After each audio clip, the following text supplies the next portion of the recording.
Orar, irmãos, amém? Pai, em nome de Jesus, obrigado, Senhor, por estarmos aqui, obrigado pelas formas, como o Senhor já tem falado ao nosso coração, usado a vida das nossas irmãs e irmãos aqui, para nos receber, para preparar esse lugar, para trabalharem nos bastidores ou aqui em cima, facilitando esse processo em que nós nos envolvemos, na adoração, nas canções. O que nós queremos te pedir agora, Senhor, é que Teu Espírito continue reinando nesse lugar e a Tua voz seja ouvida através da Tua palavra, apesar da minha vida. Me usa, Senhor, como um canal agora para abençoar esses corações e trabalha também, Espírito Santo, em cada vida, para que eles sejam, Senhor, bons receptores da Tua palavra. Que não sejam apenas ouvintes, mas se tornem praticantes, que essa semente caia nesses corações e dê fruto para a Tua glória, em nome de Jesus. Se você crê, diga amém. Glória a Deus. Abre comigo lá em Mateus capítulo 15, versículo 8 e 9. Apesar do texto começar um pouquinho mais pesado, eu garanto para vocês que a palavra hoje não é tão pesada assim. Pelo contrário, é uma palavra que vem como uma exortação de amor para nós vivermos aquilo que Deus tem para nós nessa noite. Amém? Amém? Mateus capítulo 15, versículo 8 diz assim: Esse povo me honra com os lábios, mas o seu coração está longe de mim. Em vão me adoram, seus ensinamentos não passam de regras ensinadas por homens. Bom, nesse texto especificamente, Jesus está conversando com uma classe bem conhecida na sua época, a classe dos fariseus. Quando você estuda um pouquinho ali nos evangelhos, você vê que existiam grupos, praticamente facções religiosas. As mais conhecidas eram as dos essênios, a dos fariseus e saduceus, com destaque para os fariseus, que eram mais ligados à religião em si, ao conhecimento e ao ensino das escrituras. No entanto, Jesus agora está batendo boca com esse povo, está tendo uma discussão santa com eles ali, porque esses homens, eles haviam absorvido as escrituras de acordo com a própria ótica deles, estavam transmitindo assim. Se você volta alguns versículos, você vai perceber que eles estavam usando a palavra para manipular as pessoas, para amaldiçoar pessoas, para trazer dores e danos aos corações, a ponto de sacrificar um mandamento. Qual que era o mandamento aqui? Eles estavam ensinando, por exemplo, que se você pegasse uma coisa que Deus te deu e dissesse que aquilo era uma oferta para o Senhor, então você estava desobrigado de honrar o seu pai e a sua mãe. E Jesus, puxa, mas está lá os 10 mandamentos, honra o teu pai e a tua mãe. Como que vocês têm coragem de distorcer, ensinar uma coisa assim? Vocês adoram de maneira falsa. Passa para a NVT, por favor, Luiz, e põe o versículo 9 para mim. Você vai ver, a adoração que vocês me prestam é uma farsa. Olha lá, a adoração é uma farsa. Vocês estão ensinando ideias humanas como se fossem mandamentos divinos. Ou seja, vocês usam a coisa da cabeça de vocês e pregam uma ideia sua como se fosse de Deus. E Jesus então começa a repreender esses homens. Por quê, queridos? O nome do sermão hoje é 880. Nós entendemos que tudo no Evangelho, e é isso que eu quero falar sobre isso que eu quero falar com vocês nessa noite. Tudo no Evangelho é a respeito do amor.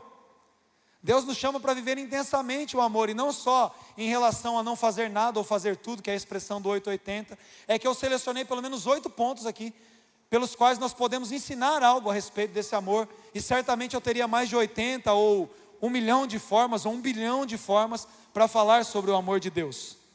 Eu estava subindo aqui no segundo culto, e o Renilcinho falou de uma canção que chama So You Lie, que é da Houston. Eles falam exatamente sobre isso, né? Que tudo na natureza, tudo criado adora o Senhor, né?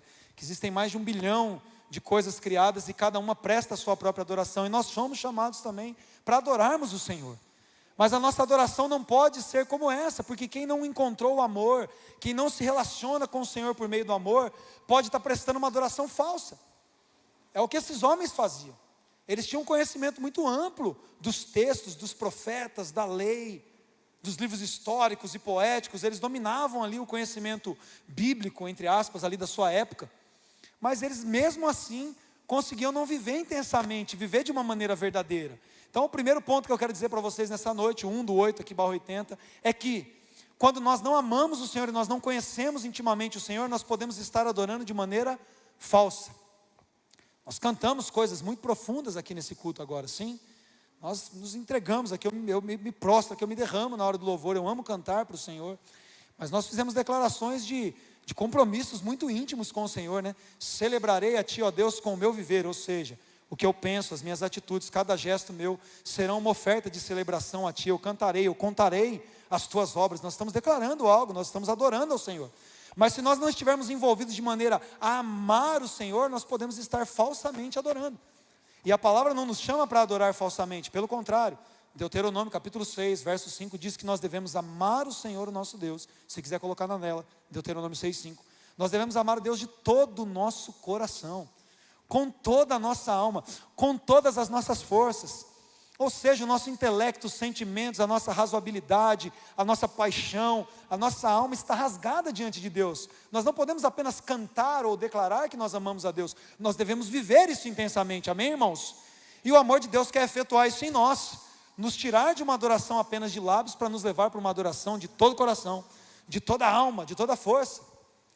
E deixa eu te contar uma coisa, lá em João, no capítulo 4, no versículo 23, se quiser colocar na tela, Jesus estava tratando com uma mulher e ele disse que Deus não está procurando por adoração. Deus não está procurando por adoração, irmãos.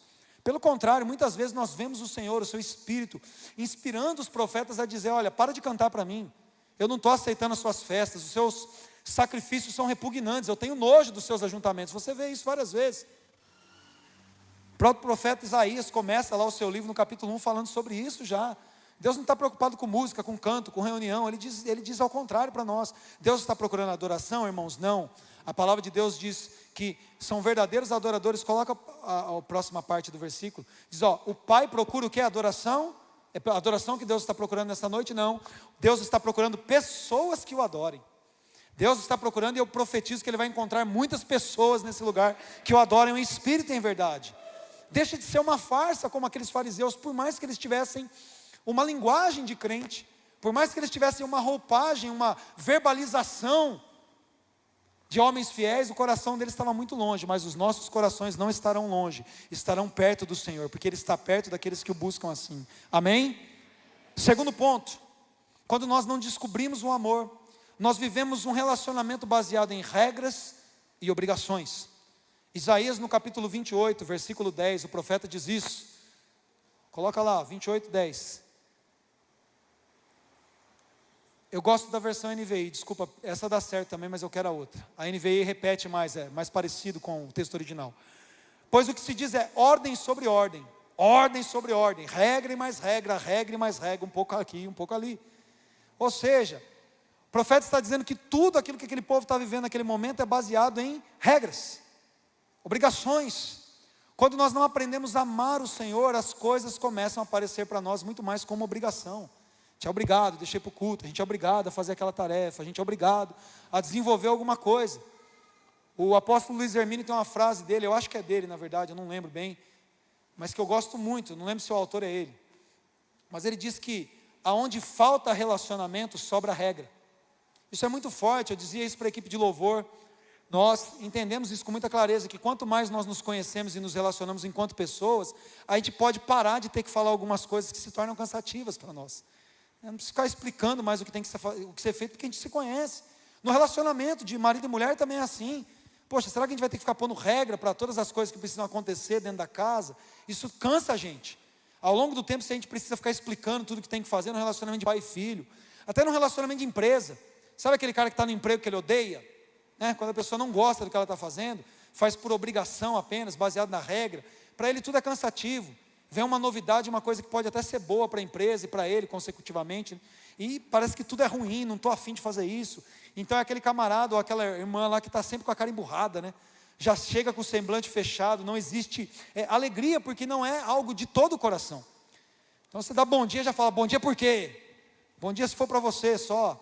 Alguém pede alguma coisa e já está todo estressado e faz tudo ali com aquela falta de dedicação. A linguagem de quem se relaciona por obrigação é a murmuração. Está sempre reclamando, está sempre vendo o prisma ruim das coisas. O povo judeu, quando é tirado ali do cativeiro no Egito e levado então para a terra prometida, no meio do caminho, eles provam dos maiores milagres bíblicos já relatados, irmãos. Deus faz um caminho no mar para eles, onde Ele afoga todo o exército egípcio com faraó e seus carros de guerra.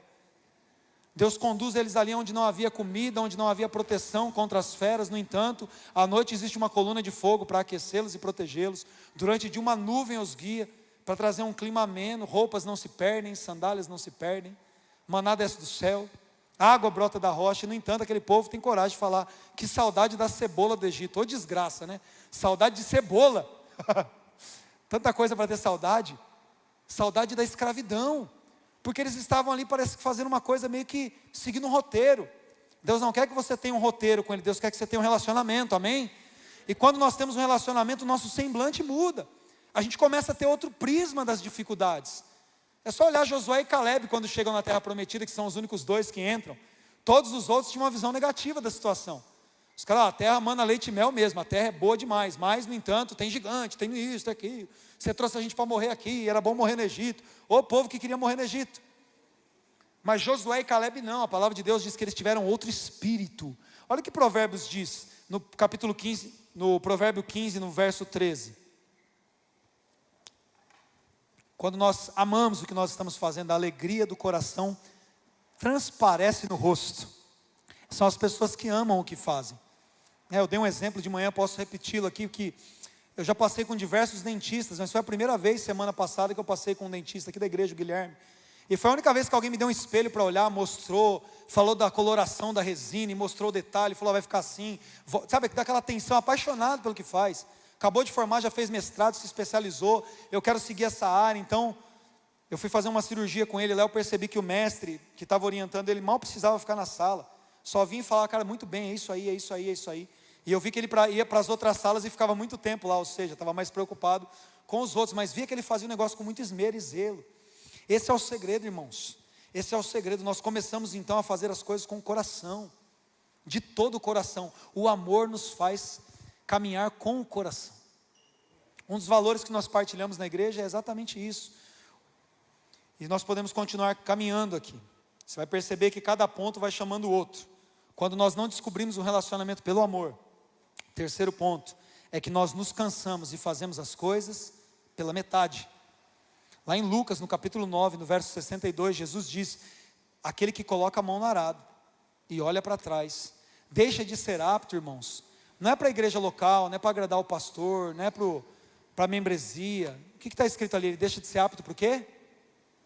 Você está de máscara, mas dá para falar, diga comigo, reino de Deus. Reino com R maiúsculo, reino de Deus mesmo. Quando nós começamos as coisas e desistimos delas, é porque nós não estamos motivados pelo amor. Então todo obstáculo se torna um problema muito grande, a gente chuta o pau da barraca, literalmente. As coisas cansam a gente se cansa dos desafios, a gente cansa dos obstáculos. Mas o pastor Marlon, acho que até falou sobre impulso esses dias, e falou que você não tem como tirar um obstáculo de uma corrida, você precisa treinar para pular. E o amor é que faz isso, a alegria do Senhor é que nos fortalece para podermos vencer os obstáculos, amém? O salmista diz que pelo meu Deus, ou com a força do Senhor, eu piso tropas, eu salto muralhas. Quando o amor do Senhor está no nosso coração, nós não vemos os bloqueios como algo que nós precisamos parar diante deles, mas nós vemos os obstáculos por coisas pelas quais nós vamos saltar e vamos ficar ainda mais experientes lá na frente. O propósito de Deus não é que nós nos cansemos ou façamos pela metade, e ao contrário, não apenas completemos a obra, mas nos tornemos especialistas naquilo que nós fazemos. Nós começamos a nos tornar os melhores naquilo. Quando Saul é atormentado por um espírito maligno, lá no primeiro livro do profeta Samuel, no capítulo 16, ele então precisa de alguém que venha tanger uma harpa lá. Ele entende que na música ali existe um poder para tratar no espírito, na alma e no corpo. O pessoal que vai fazer a integração do louvor aí, alguns que já passaram, a gente vai falar bastante sobre isso. Então Saul fala para os seus servos, olha, me encontrem alguém que saiba tocar bem.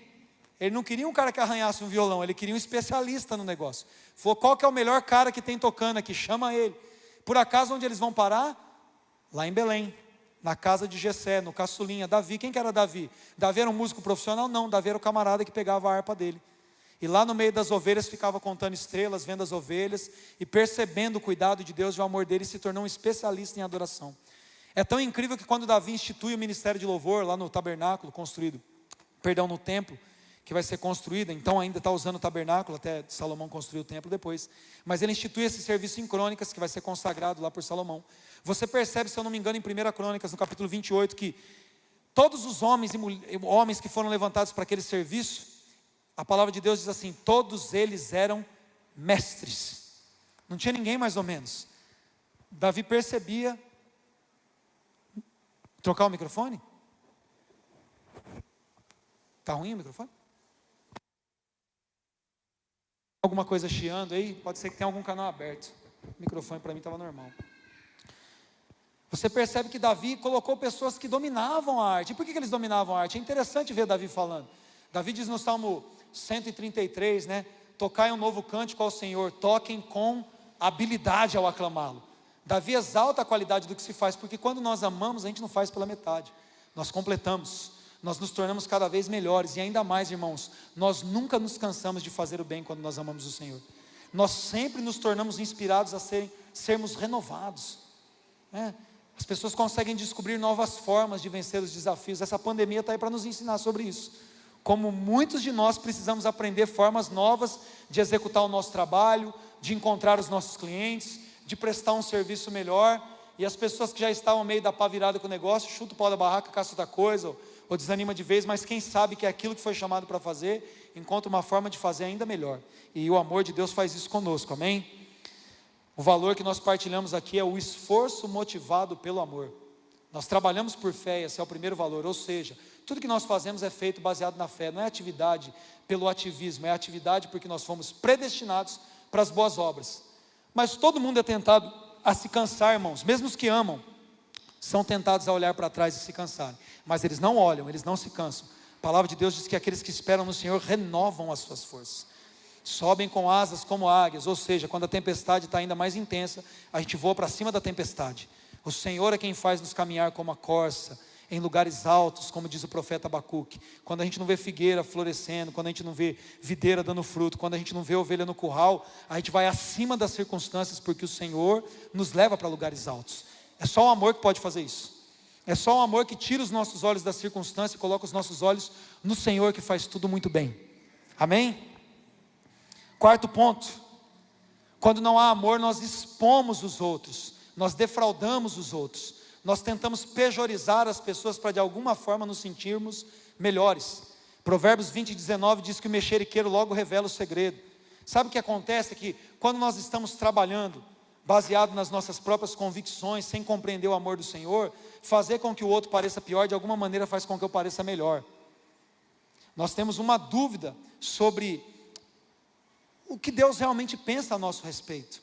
Então quando a gente vê alguém falhando, a melhor coisa é acabar com aquele cara, principalmente se é alguém que está ali numa certa disputa com a gente. Mas quando nós amamos, nós temos sempre uma posição de perdoar, de restaurar, de transformar e de dar oportunidade para que as pessoas também avancem. A primeira epístola do apóstolo Pedro, no capítulo 4, no versículo 8, coloca para mim, 1 Pedro 4:8, diz isso, que o amor, vamos começar do comecinho, que essa é a parte final, coloca na tela, primeira carta de Pedro, sobretudo amem-se sinceramente uns aos outros, porque o amor perdoa muitíssimos pecados. Algumas versões dizem que o amor cobre uma multidão de pecados. Ou seja, irmãos, quando nós amamos o Senhor e nós somos revelados por esse amor, nós amamos uns aos outros. Então nós temos o prazer de ver as pessoas vencendo, nós temos o prazer não de ver as pessoas caindo e terminar de afundar, nós temos prazer em levantar, em restaurar, em ajudar, em fortalecer. Deixa eu te contar uma coisa, a Bíblia tem sim um padrão para punição de pecado que pode chegar ali até a excomunhão. Não é errado, quando alguém assume uma vida de pecado, ser tratado e disciplinado pelo pecado. A Bíblia ensina isso. Só que a Bíblia diz primeiro, o seu irmão pecou contra você, o que você tem que fazer? Bolinha do olho, olha no olho dele e fala, eu estou ofendido com você por isso, por isso, por isso, e nós precisamos resolver isso. É o primeiro passo, é a Bíblia que Jesus ensinou isso. Se o seu irmão pecar contra ti, vai até ele. Se você conseguir convencê-lo ali a ver o perdão, a restauração, você ganhou o teu irmão. Não deu certo, o que você faz? Chama a testemunha. Chama lá um pastor, o líder de clã, fala, ó, estou com um problema muito grande aqui, a gente está com uma situação assim, assim, não estamos conseguindo resolver. E aí, então a igreja funciona como um árbitro, como um juiz. Aliás, é muito interessante quando a igreja não consegue fazer isso, irmãos. O apóstolo Paulo diz isso na primeira carta aos Coríntios. É estranho que vocês tenham problemas uns com os outros e levem isso nos tribunais humanos, né, perante ímpios. Peraí, vocês não sabem que a igreja vai julgar os anjos? Meu Deus, sabia disso? Nós vamos julgar os anjos. E aí vocês não conseguem resolver um probleminha de relacionamento? Está errado. O amor não expõe as pessoas, não defrauda, não diminui, não pejoriza. O amor perdoa pecados. Por isso que nós estamos aqui, amém, irmãos? Você está aqui porque o amor cobriu uma multidão de pecados. Eu estou aqui por isso. E isso faz com que eu me sinta melhor. Porque quando nós não temos amor, então, o ponto 5 diz que nós somos levados a termos disputas, ciúmes, nós agimos por ambição, por egoísmo. Tiago diz isso no capítulo 4, esse é o ponto 5. Tiago capítulo 4, versos de 1 a 3 diz: de onde procedem guerras e contendas que há entre vós? A carta é para a igreja, tá bom, irmãos? Guerras e contendas na igreja. De onde senão dos prazeres que militam na vossa carne? vocês cobiçam e nada tendes, matam e invejam na igreja, e nada podem obter, vocês vivem a lutar e fazer guerras, e não têm porque não pedem. Olha só, quando o relacionamento não está baseado no amor do Senhor, nós sempre vamos estar disputando, irmãos. Aqui é um grande segredo, quando a sua identidade deriva da sua revelação de filho, ninguém te ameaça. Agora, quando a sua identidade deriva das tarefas que você executa, todo mundo que apareça que faça uma tarefa melhor do que você é uma ameaça. Eu sempre falo isso aqui, gente, quantos cantores maravilhosos nós temos aqui. Eu, antes desse povo chegar, cantava. E eu sou pastor da igreja, provavelmente eu chego a ver o Alessio, Matheus Brito, vem John, vem Alexandre, tem tanta gente aqui cantando, Lotério. Se eu tivesse preocupado com a minha tarefa de cantar, que nem a das melhores que eu faço, eu tinha que dar um jeito de ocultar esses caras. Eu tinha que dar um jeito de disputar com eles, falar, eu que sou pastor, eu vou me escalar e vocês não vão fazer nada. Que automaticamente a igreja vai perceber que vocês são melhores do que eu. Se a minha identidade deriva da minha tarefa, eu estou na água da salsicha, porque sempre vai aparecer alguém que faz melhor do que eu. E aí eu vou ter que disputar, eu tenho ambição, eu tenho egoísmo em mim, eu não quero que alguém seja promovido. Agora o amor não, o amor promove os outros. O amor sempre vai promover os outros, irmãos. Porque ninguém é igual a você, não importa o que você faz. A minha identidade não é tocar violão, a minha identidade é ser filho de Deus. Eu tenho um chamado específico para Ele, eu posso servir de qualquer maneira. Eu não preciso servir no púlpito, irmãos. A gente está servindo tipicamente no púlpito aqui há 4 anos, mas eu sirvo nos bastidores há 26. E a pastora Dani é que mais sabe disso. Eu, por mim, eu pregava muito menos do que eu prego aqui, porque Deus realmente coloca essa missão para mim, porque eu sou pastor da igreja. Os outros pastores pregam um pouco menos. Mas eu, por mim, eu pregava um dia e deixava eles pregando 10. Porque eu gosto de sentar ali, eu gosto de chegar mais cedo e arrumar cadeira, eu gosto de ver se as coisas estão em ordem, se a lâmpada, se o chão está limpo, se os carros estão parados corretamente. Eu gosto de servir nessas tarefas. A minha identidade não deriva de um microfone. Se amanhã o Senhor quiser me tirar isso aqui, estou de boa também, até mais fácil. Aí eu posso ler a Bíblia só para mim, posso meditar só para o meu próprio conforto, mas Deus não me chamou para conforto, Deus me chamou para trabalhar. E glórias a Ele por isso, mas trabalhar no que precisar, irmãos. Quando não precisar mais de mim com o microfone, amém, nós vamos fazer o que tem que fazer. Se for colocar o capacete e virar massa na construção, bora. É o Senhor que trabalha por nossa intermédia. A nossa identidade não deriva do que nós fazemos. A nossa identidade deriva da revelação que nós temos no Senhor. E isso nos faz, como diz em Filipenses 2, considerarmos os outros superiores a nós mesmos. Coloca os primeiros capítulos de Filipenses 2. Isso fica muito claro. A palavra de Deus nos ensina nisso. Se há, pois, alguma exortação em Cristo, alguma consolação de amor, se existe comunhão no Espírito e se há entranhados afetos e misericórdias. Olha que texto poético, bonito, né? Se vocês estão unidos num só propósito, num só Espírito, se o amor está operando em vocês, se existem afetos de misericórdia entre nós que somos o corpo de Cristo, completai a minha alegria de modo que pensais a mesma coisa, tenham o mesmo amor, sejam unidos de alma, tendo todos o mesmo sentimento. Meu Deus, isso não é utopia, porque a palavra de Deus é verdadeira. Quando nós nos sujeitamos ao amor de Cristo, nós encontramos nele o exemplo. Então nós paramos de agir por partidarismo, ou seja, pelos nossos grupinhos, ou por vanglória, ou seja, uma glória que não tem sentido nenhum. Toda glória humana é vanglória. Mas por humildade, então nós consideramos cada um os outros superiores a mim mesmo. Não é difícil para mim considerar o Renilson, por exemplo, muito melhor do que eu, para arranjar e tocar guitarra. E eu sempre falei, ele ainda tem meio dedo a menos. E ele usa uma corda a mais. E tem gente que tem os 4 dedos aqui para tocar, né, porque o dedão apoia, com 6 cordas e não faz o que o cara faz. Ele é bom no que ele faz, e glória a Deus por isso. Deus seja louvado pela qualidade da tarefa que ele executa. Não estou preocupado com isso, se ele toca guitarra melhor do que eu. Ele é um amor ao Senhor, ele é uma revelação da expressão da graça ali, e eu sou outra completamente diferente. Deus não tem filhos preferidos. Deus ama cada um de nós unicamente. Nós ofertamos o nosso amor na essência de quem nós somos. Então não existe ninguém que é uma ameaça para você. Deus não vai amar ninguém mais do que Ele ama você, nem vice-versa. Ele te ama exclusivamente, unicamente, e Ele ama você exclusivamente, unicamente. Qual o problema meu de promover os outros? Pelo contrário, quanto mais eu promovo os meus irmãos, mais a igreja cresce, mais o Senhor é exaltado e pode derramar o óleo santo dele em nós. Amém? 6. Ainda que todos nós consigamos completar as tarefas, né? Consiga adorar, ainda que seja com os lábios, complete as nossas obrigações, não paremos pela metade, não cedamos ao cansaço, que a gente não venha expor ou defraudar alguém, não agir em disputas e ciúmes. A gente pode fazer tudo muito bem feito, mas se não tiver amor, não tem valor. Ou seja, dá para executar todas as tarefas muito bem mesmo sem amar. Quem nos diz isso é o apóstolo Paulo, em 1 Coríntios, no capítulo 13, nos primeiros versos. Ele diz isso: ainda que eu fale a língua dos homens e dos anjos, se não tiver amor, serei como bronze que soa, ou como símbolo que retine. Presta atenção, primeiro ele falou de um grupo de pessoas que falam as línguas dos homens, a língua dos anjos. Agora ele vai melhorar o currículo desses caras. Ele diz: ainda que eu tenha dom de profetizar, conheça todos os mistérios, toda a ciência, ainda que eu tenha tamanha fé a ponto de transportar os montes, se não tiver amor, nada serei. Ou seja, ele fala de qualidades ali, de pessoas que são boas no que fazem, sim ou não? O cara conhece todo o mistério, tem dom de profecia, transporta um monte. Alguém já mandou uma montanha mudar de lugar aqui? Não. Deus está falando através da vida do apóstolo Paulo, que ainda que você faça isso, se a motivação não for o amor, não conta.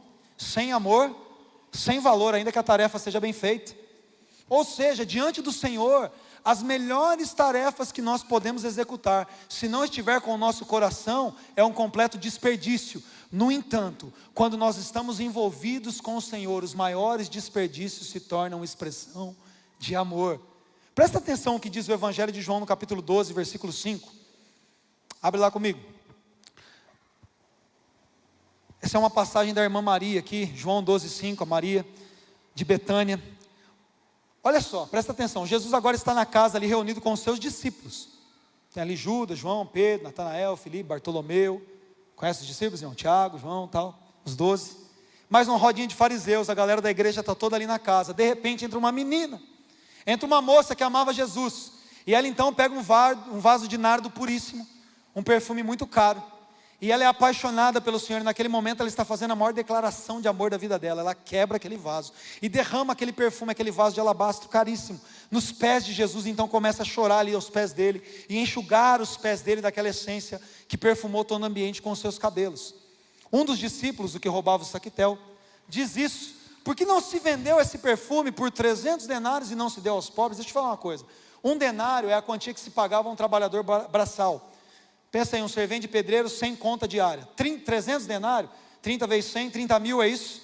30 mil, né? 30 vezes 100, junta um zero, 30 mil. 30 mil reais um vaso de perfume. Eu não sei se alguém já comprou um perfume de 30 mil aqui. Se você comprou, pode ofertar, abençoar minha vida, irmão, estou precisando. Quem pode comprar um perfume de 30 mil? Não sei nem se tem. Mas o fato é que essa menina, ela não vendeu o perfume nem para os pobres, né? Porque a gente sabe que Jesus continua dizendo que eles disseram aquilo, não é porque eles estavam preocupados com os pobres, é que eles estavam preocupados se dava para receber uma comissão da venda. Diante do Senhor, a forma como nós nos desperdiçamos por Ele, são as ofertas mais valiosas que Ele recebe, irmãos. Você e eu, ora, somos muito criticados por gastarmos a nossa vida aos pés do Senhor, mas para Ele nenhuma oferta de amor é desperdício. Para Ele toda oferta de amor é aquilo que embalsama a sua presença e leva o perfume das nossas vidas no perfume de Cristo. Jesus diz: para de repreender essa moça, o que ela está fazendo, ela está me preparando para o meu sepultamento. E onde se anunciar o Evangelho, isso vai ser anunciado. Para as pessoas talvez seja um desperdício, mas você está na igreja de novo, mas está chegando cedo, está ensaiando, está tocando, todo dia é escala, mas igreja é clã, é tarefa. Para quem não entende o seu amor pelo Senhor, sempre vai ser um desperdício, mas para o Senhor, você está derramando o seu perfume mais caro, e Ele não rejeita a sua oferta. Ele sabe exatamente o que você está entregando para Ele, por isso a gente sempre vai dizer: eu me gastarei e me deixarei gastar, irmãos. Eu sempre digo isso: quando eu chegar no céu eu descanso. Eu não quero descansar aqui o Senhor trabalha por meu intermédio. O Pai trabalha até hoje, eu estou trabalhando por Ele. Aqui eu quero fazer obras maiores do que o Senhor, porque Ele me estabeleceu para isso. E eu não estou fazendo isso para agradar os outros. Eu não estou fazendo isso para ser notado, porque eu sei que Deus me nota, mesmo quando eu não tenho resultado nenhum. Ele me nota quando todo mundo está trabalhando e eu fico aos pés dele. Ele diz: Ele escolheu a boa parte, e essa parte não vai ser tirada dele. Ele não me nota por causa das tarefas, Ele me nota porque Ele me ama como ninguém me ama. E essa é uma verdade a seu respeito também. Ponto 7. Quem não conhece o amor é apenas um servo, ou seja, um feitor de tarefas. Sabe o que tem que fazer e faz. Agora esse não é o plano de Jesus para nós. Jesus disse em João capítulo 15, versículo 15: eu não chamo vocês mais de servos, porque o servo não sabe o que faz o seu Senhor, mas eu vos tenho chamado amigos. Por quê? Porque tudo quanto eu ouvi do meu Pai, eu vos tenho dado a conhecer. Meu Deus, isso é um mistério tão profundo, irmãos. Pare e pensa comigo. Jesus não estabeleceu o reino dele para fazer a gente a turma dos colaboradores da fé. Você não é um funcionário de Deus, irmão. Um funcionário é aquele camarada que você só manda fazer a tarefa. Pega esse livro e leva para lá. Faz uma parede, levanta ela aqui com tanto de altura. Coloca assim, assim, assado. Jesus falou: não estou te chamando de servo. Servo não sabe o que está passando pelo coração do Senhor. Agora amigo não, Jesus chama você de meu parça. Ele fala, vem cá, deixa eu contar para você o que está no meu coração. Deixa eu revelar para você o porquê que eu quero te usar nisso. Meu Deus, isso é muito forte. Porque nem os profetas às vezes sabiam porque que Deus estava dando uma palavra para eles. Quando Deus fala a respeito de Moisés, Ele diz, ora, quando se levanta um profeta em vosso meio, eu falo com ele por meio de revelações, de sonhos e visões. Agora Moisés não, Moisés eu não falo assim com ele, Moisés eu falo como um amigo, face a face. Uau! E Jesus está dizendo para você, eu não quero que você seja só um servo, um profeta, não, eu quero chamar você de amigo. A gente vai trocar ideia aqui, ó, olho no olho, tete a tete. Eu quero revelar os segredos do meu coração para você. Um Deus que não deve nada para ninguém. Deus não te deve satisfação nem para mim, irmãos, mas Ele tem prazer em se relacionar. A questão aqui é relacionamento. A questão aqui é estar entrelaçado com o Senhor, é descobrir um amor. Sabe por quê? Quando isso acontece, irmãos, a gente não precisa mais de regra, de obrigação, de tarefa, de serviço, nada. A gente simplesmente flui. Nós fluímos. Jesus diz isso para aquela mulher samaritana, lembra? A mulher do poço, João capítulo 4. Ele diz assim, aquele que beber da água que eu der para ele, não vai só saciar a sua sede. O que acontece com ele? Se tornará uma fonte. Dá para imaginar uma fonte com sede? Para imaginar, uma fonte de água está com sede? Não tem como. Pelo contrário, ela jorra. É natural. É uma fonte de água. A essência de Jesus está sempre jorrando dela. É isso que Deus tem para você e para mim. Que nós nos relacionemos com Ele a ponto de que a fonte de vida eterna que está nele. Pedro diz isso, para onde eu irei, Senhor? Se só o Senhor tem as palavras de vida eterna, ou seja, quando eu estou com o Senhor, a vida eterna flui dentro de mim. As coisas acontecem dentro de mim, porque o seu amor está derramado em nosso coração. E por último, irmãos, quem não ama, sempre tenta salvar a própria pele. Jesus disse isso lá em Mateus 16, 25, que aquele que quiser salvar a sua vida, o que vai acontecer? Diga comigo, perderá. Quem tenta salvar a própria pele, irmãos, vai se perder. Quantos roteiros de filmes nós já assistimos em que existe um personagem ali de caráter duvidoso, que está enganando a mocinha, e geralmente é o mocinho o tempo todo, né? Se fazendo de protetor, de santo, mas na hora que o navio vai afundar, na hora que a casa vai pegar fogo, é o primeiro que rapa. Pega ali o tesouro, pega alguma coisa e vaza. Mas tem um terceiro personagem ali que é o mocinho o tempo todo, que não parece que ele é um mocinho. Ele é aquele que entra na casa pegando fogo, é que liberta o prisioneiro, é que às vezes até afunda com o navio. As pessoas que amam são aqueles capitães que estão dispostos a serem os últimos a saírem do navio, e que não têm coragem de pular do barco, até que todos tenham sido salvos. Quando nós amamos o Senhor, nós entregamos a nossa vida. João capítulo 15, versículo 13 diz isso. Não existe um amor maior do que esse, aquele que dá a vida a favor dos seus amigos. O Senhor Jesus entregou a vida dele a favor de nós, irmãos. João 3,16 diz que Deus nos amou e por isso enviou Jesus, mas Jesus nos amou e por isso Ele mesmo entregou a vida dele a favor de nós. E é esse amor que se movimenta em nós.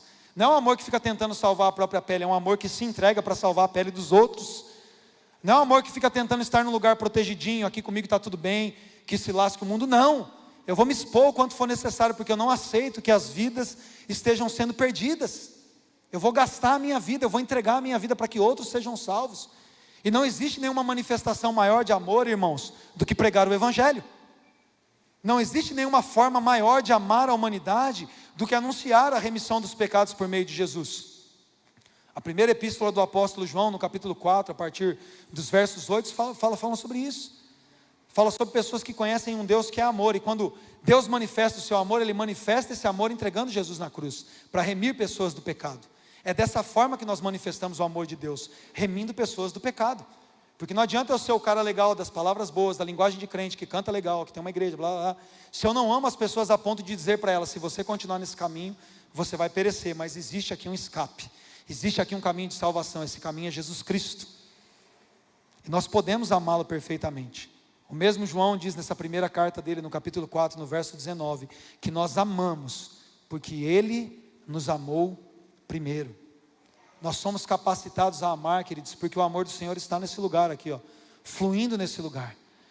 Um amor incomparável, um amor eterno, um amor poderoso, que transformou inimigos em amigos, que transformou pessoas perdidas em pessoas encontradas, que transformou pessoas que não enxergavam essas possibilidades em pessoas que veem tudo com clareza. Um amor que transformou você. Um amor tão profundo que sabe tudo a seu respeito, até mesmo muito mais do que você sabe a seu respeito. Sabia disso? Deus sabe muito mais sobre você do que você mesmo. Quanto mais nós nos relacionamos com o Senhor, mais nós nos conhecemos, mas Deus já sabe tudo sobre você. E eu fico pensando, talvez você seja um pouco melhor do que isso, mas eu fico pensando, com o tanto que eu sei de mim, eu já fico com dúvida se eu mereço me amar. E Deus sabe muito mais do que eu mesmo sei ao meu respeito, e me ama com amor eterno, me ama com amor que vai além dos montes, com a fidelidade que se estende, com a bondade que não acaba. Ele me ama, como eu sou. Meu Deus, que amor é esse? Que graça incomparável. E o Senhor quer encher você desse amor, Ele quer te transformar. É o amor que transforma, irmãos. É o amor que constrange. Regra não vai te fazer vencer o pecado. Religião não pode transformar você num verdadeiro adorador. Agora, se você olhar para a cruz, se você vê os cravos na mão dele, se você vê a escuridão tomando a terra, o sangue jorrando do corpo dele, se você vendo ele sendo blasfemado, mas sem se defender, e se você entender que ele fez isso por você, o amor de Cristo nos constrange. Foi por mim, foi por você. Ele te ama, Ele quer transformar a sua vida, Ele quer te capacitar a viver um relacionamento de amor, que vai te condicionar a viver com fluidez, com naturalidade, sabe, com fluidez, sem nenhum obstáculo, sem encontrar obstáculos ou barreiras. Não estou feliz. Não, a alegria do Senhor é minha força. É Ele quem transforma os nossos prantos em festas. É Ele quem pega ali a cinza, o luto, a tristeza, e nos dá uma veste de justiça e de louvor. Coloca na nossa cabeça uma coroa de alegria. Coloca um novo cântico nos nossos lábios. Davi fala isso lá no Salmo 30, nos versos 11 e 12. Eu vou cantar ao Senhor todo o tempo da minha vida. Eu vou celebrar o Senhor. Eu vou me renovar no Senhor. O Senhor quer renovar as suas forças nessa noite, irmãos. As pessoas têm se cansado e se fatigado porque não têm mergulhado nesse amor. Mas nessa noite, eu profetizo uma noite de corações mergulhados no amor. Eu profetizo uma noite de pessoas sendo renovadas pelo toque do Espírito Santo. Eu profetizo reencontros, recomeços. Eu profetizo cântaros sendo deixados junto ao poço, porque a água que o Senhor dá vai te saciar nessa noite, em nome de Jesus. Feche seus olhos, comece a adorar o Senhor. Comece a falar com Ele com as suas palavras. Peça que esse amor te encha.